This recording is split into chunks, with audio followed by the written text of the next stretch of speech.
up as a child, Jim was a rough and tumble boy who liked to swing through the trees like Tarzan. His hair must have been red because kids used to call him Merit Merit the Red-Headed Carrot. He loved animals, and it seemed he was not content unless he had a few pets around, such as baby chicks or rabbits. He was a hustler, and he always had money in his pocket, which he had earned himself.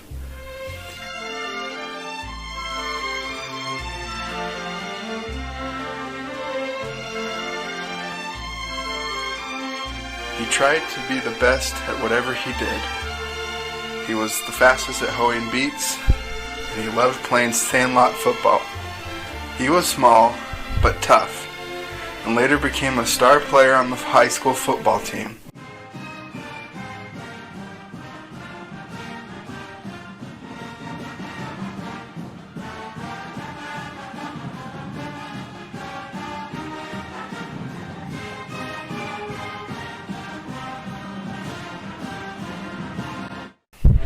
His father had him read a book about Herbert Hoover that made a lasting impression upon him, and he also enjoyed The Last of the Mohicans by James Fenimore Cooper and Call of the Wild by Jack London.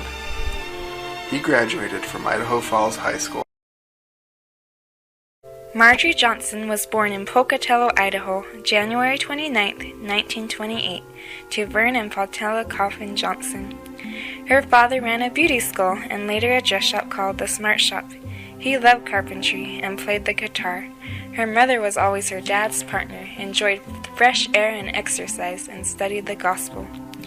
When Marge was little, she was scared to walk to school, and her mother told her to pray and she would be safe. So she did, and she was, and she always has been. The most important thing she learned from her parents was to pray and obey. Things usually went well for Marge at school. She took care of her little sister, cared about all people, and they cared about her. During recess, her boyfriend would always run and save a swing for her.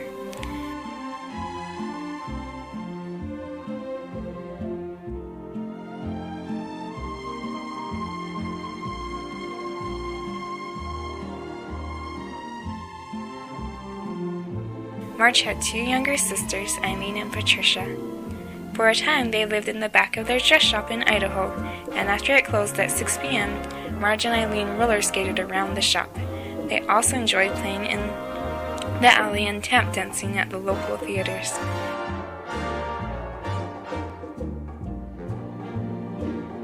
They took baths in a wash tub with water that was heated on a stove and would then walk on newspapers to get to their bed so the oil floors wouldn't turn their feet black. Marge lived in various places in Idaho and Wyoming. Her mom and dad put on the church's first Gold and Green Ball ever held in Sheridan, Wyoming, and they rented a hall uptown. They sold tickets all over town. It was a smoking, drinking town, and people told them a no-smoking dance would never work, but it was a very big success.